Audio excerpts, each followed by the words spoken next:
Oil just hit $92 a barrel. Jet fuel in Asia, $250 a barrel. That's not a typo. Tankers are frozen in the water right now because it's literally too dangerous to move through the most important oil choke point on the planet. Qatar's energy minister just went on record saying if this doesn't change within days, oil could spike to $150 a barrel. Airlines are getting destroyed. Gas prices are about to explode. And the worst part? The one move the government just made to fix it? The market completely ignored it. Didn't even flinch. This is not a drill. This is the biggest oil crisis in years, and it's unfolding right now. Here's the situation in plain English. Oil prices are surging because a full-blown war with Iran is now threatening the Strait of Hormuz. That's the narrow waterway where roughly 20 million barrels of oil pass through every single day. Missiles are flying, ships are stopped, and the entire global energy market is holding its breath. This is not some slow burn geopolitical tension. This is happening in real time, and every hour it continues,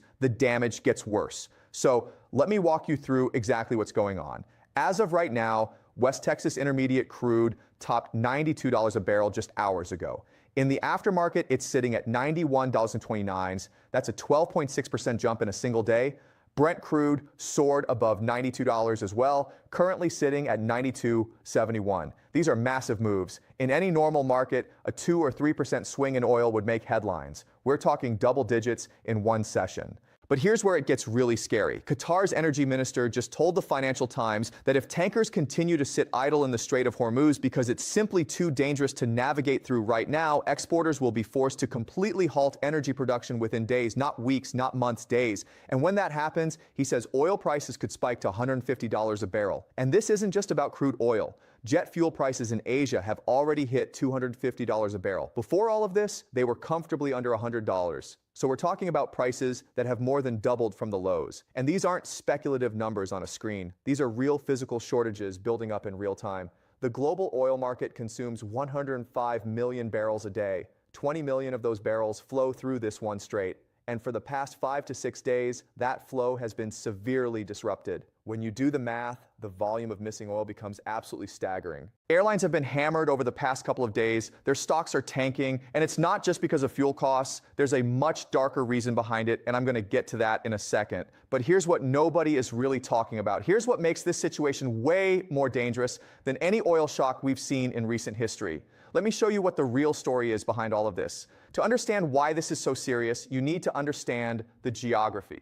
The Strait of Hormuz is basically the jugular vein of the global energy system. It's a narrow choke point at the mouth of the Persian Gulf, and 5 major OPEC member nations literally ring-fence it. Saudi Arabia, Iran, Iraq, Kuwait, the UAE. All of them depend on this waterway to export their oil to the rest of the world. And then there's Qatar. Now, Qatar actually left OPEC back in 2019 because it wanted to focus on liquefied natural gas, LNG. And it made the right call because today Qatar is the world's second largest producer of LNG, right behind the United States. So when Qatar's energy minister comes out and publicly warns that production could halt within days and prices could rocket to $150, this is not some random politician talking his book. This is one of the most important energy players on the planet sounding the alarm. And here's the critical thing. The tankers aren't just slowing down. They have stopped. They are idling. Ship operators are looking at the Strait of Hormuz right now and saying it is simply too risky to send our vessels through there. And every single day, those ships sit still. The backlog of undelivered oil grows larger and larger.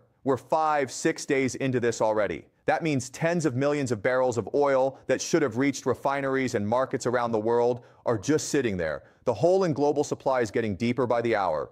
Now, here's the part that should genuinely concern you. And this is what I think is the real reason markets are panicking beyond just the supply numbers. According to top energy analysts, what's happened here is that the Iranian power structure has effectively been shattered. And when a state power collapses or fragments like this, it doesn't just disappear, it splinters. It breaks apart into multiple factions, and some of those factions become extremely dangerous, uncontrollable terrorist organizations. That's the fear right now. That's why the ships aren't moving. It's not just about missiles from a government, it's about the possibility of rogue groups targeting oil tankers, LNG carriers, and critical energy infrastructure out of sheer fury and revenge. These are slow-moving, massive vessels. They are incredibly vulnerable targets, and the sheer number of them that need to pass through these waterways every day makes it nearly impossible to protect all of them. All And if you think that's just theoretical, let me tell you what already happened this week. In the Mediterranean Sea, an LNG tanker was hit and exploded from a drone attack linked to the Ukraine-Libya conflict. That has never happened before. In the entire history of the LNG industry, going back to the 1960s,